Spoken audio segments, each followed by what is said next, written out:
tenemos la parte 3 del libro Teología Pastoral, la parte 3 que he titulado El llamado de este libro Teología Pastoral, que puedes adquirir en Amazon por internet. Te lo envían a tu domicilio con un solo clic. Cómpralo ya. Isaías 6:8 dice: después oí la voz del Señor que decía: ¿a quién enviaré y quién irá por nosotros? Entonces respondí yo: heme aquí, envíame a mí. En el verano de 1998 comencé a leer mi Biblia y dije, la voy a leer de manera sistemática. Me hice el propósito de leer la Biblia completa, cuando menos una vez al año, siguiendo la parte posterior que hay en las Biblias, donde se va marcando la lectura que tenemos que hacer para leerla en un año. Y bueno, como antropólogo fui enseñado bajo el mayor de los rigores del método empírico de las ciencias sociales. Yo sabía que la veracidad de un texto estaba en comprenderlo en su lengua vernácula. La Reina Valera, versión 1960, es una traducción muy hermosa, pero ¿qué tan apegada estaba al original hebreo, ¿no? Siempre decía yo, bueno, ¿quién hizo esta traducción? ¿Qué es lo que dice realmente en hebreo? En el año 2000 recibí una beca para estudiar otra maestría en la Universidad Hebrea de Jerusalén, en Israel. Y desde mi perspectiva, el Señor quería que siguiera estudiando su libro. Esa fue la ordenanza que me prescribió. Dije, bueno, andamos en el mismo espíritu, ¿no? El Señor me mandó a estudiar Biblia, sigo estudiando Biblia y ahora quiere que la estudie en hebreo. La universidad, por supuesto, daba una enseñanza secular y en las aulas permitía reunir religiosos de muchísimas denominaciones. Había en una sola aula anglicanos, armenios, judíos, católicos, musulmanes y cristianos de distintas denominaciones. Mis compañeros de clase siempre me preguntaban, bueno, Lauro, ¿cuál es tu ministerio? Y la razón de que Dios te haya traído aquí a Eretz Israel, con los gastos pagados, ¿no? Hay una razón. Y yo siempre respondía lo mismo: el Señor quiere que estudie Biblia. Y bueno, en el último año de estudios la gente me decía, tienes madera para pastor, ¿por qué no le preguntas al Señor cuál es tu ministerio? Y un día le dije a Dios en una oración secreta, le dije, a ver, Señor, pues todos estos quieren o me dicen que sea pastor, ¿cuál es realmente mi ministerio? ¿Qué es lo que quieres de mí? Y me tocó ir a una oficina del gobierno.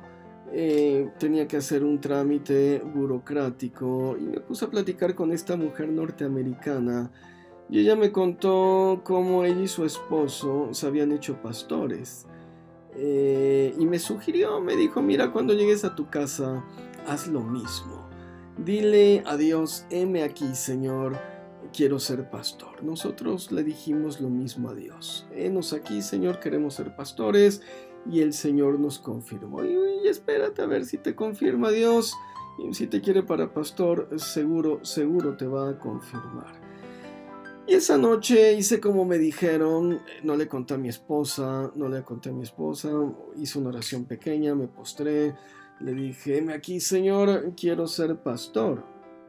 Y se me olvidó el asunto. Y bueno, sucedió que nos vino a visitar mi mamá, Israel, mi esposa se fue a Turquía. Con ella yo me quedé a hacer unos exámenes, mis exámenes finales ya de la universidad. Y en ese intermedio tuve una visión completamente vívida. Fue algo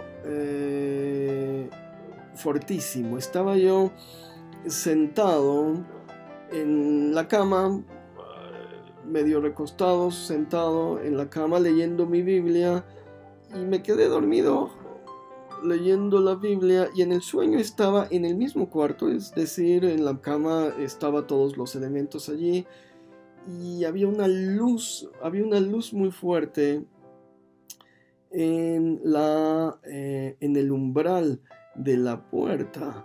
Y bueno, había volteé a ver y me habló una voz. Yo supongo que era un ángel el que me estaba hablando. Nunca vi una silueta, finalmente era un sueño, era una visión, y me daba una salutación bíblica. Me decía: Lauro, bienaventurado tú, y guara guara. Yo dije: ay, qué raro, ¿qué quiere este ángel? No sé qué. Y entonces me decía: mira, sacaste 74 en tu examen de hebreo, pero ya te la dieron por buena, ¿no? Es decir, ya probaste. Y en cuanto a que le dijiste al Señor: he aquí quiero ser pastor, ciertamente vas a ser pastor. Y en ese momento estaba en la visión cuando sonó el teléfono y bueno, me desperté, pero con la visión en mente dije: ay, qué raro sueño. Y todavía contesté el teléfono.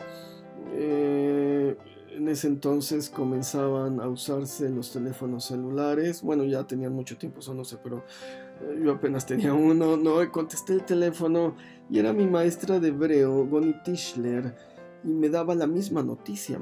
Me decía: Lauro, felicidades, sacaste 74 en el examen de hebreo, pero nos reunimos la academia de hebreo porque el mínimo aprobatorio era 7.6 y ya te la dimos por buena. Mira, ya te aprobamos, ya acabaste el hebreo, ya te puedes graduar, ya te puedes regresar a México. En ese momento había terminé la maestría en Religious Studies en la Hebrew University of Jerusalem. Entonces, bueno, tuve por ciertísimo el llamado a ser ministro. Le conté a mi esposa, se puso a llorar, dijo: siempre le había pedido a Dios que me concediera un esposo pastor, y bueno, cuando me casé contigo, ella dijo: pues no es pastor, pero pues, es un buen hombre, es un buen cristiano, gloria a Dios. Y bueno, fue algo bien especial. Cuando regresamos a México, la iglesia que presidimos se levantó casi por sí misma. La gente comenzó a congregarse los domingos.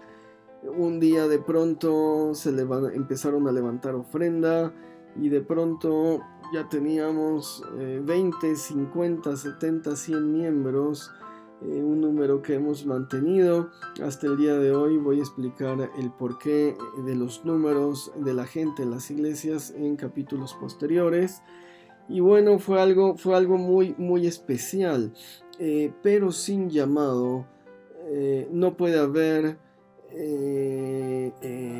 pastorado, no puede haber bendición en el pastorado. Necesitas una visión que confirme el pastorado. He conocido muchas personas que se han levantado como pastores sin tener una visión, sin tener un llamado, y la obra se desmorona o no crece. Casi al mismo tiempo que nosotros, una prima de mi esposa, de formación luterana, se graduó del seminario bautista luterano, y le dieron a pastorear una iglesia. Se lo pusieron todo en charola de plata. Le dieron la casa pastoral para que viviera y la iglesia para que pastoreara.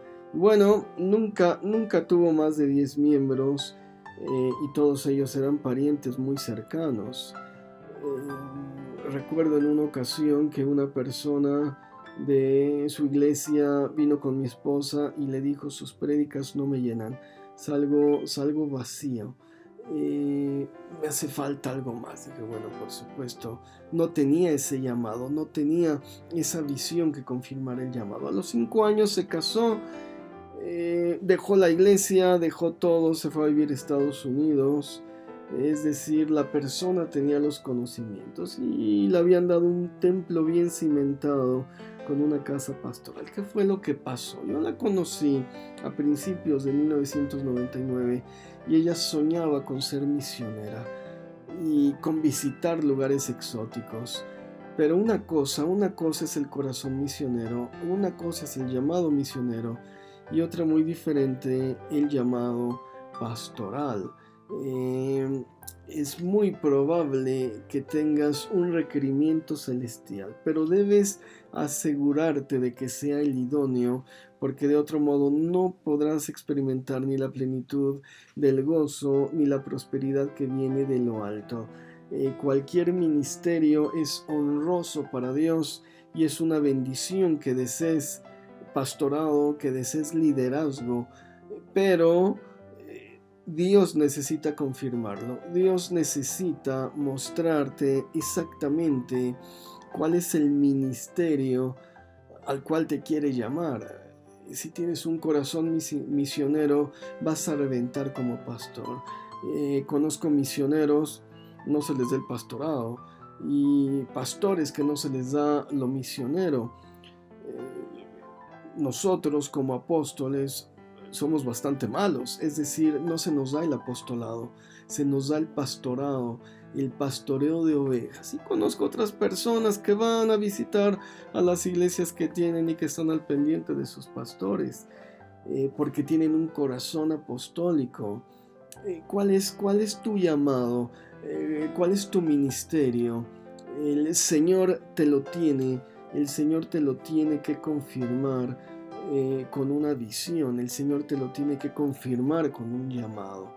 En los próximos capítulos analizaremos el liderazgo pastoral o los líderes congregacionales, ¿no? Las personas que se levantan a hablar en la congregación, los copastores, los pastores auxiliares.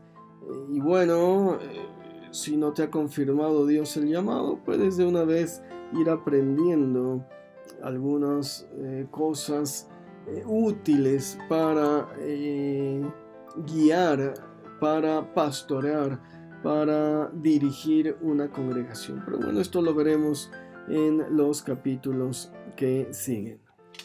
Me es grato presentar mi más nuevo libro, El poder en los nombres de Dios, una compilación de más de 700 nombres bíblicos, las técnicas para meditar en estos nombres y la explicación de cada uno y el poder que emana de cada uno.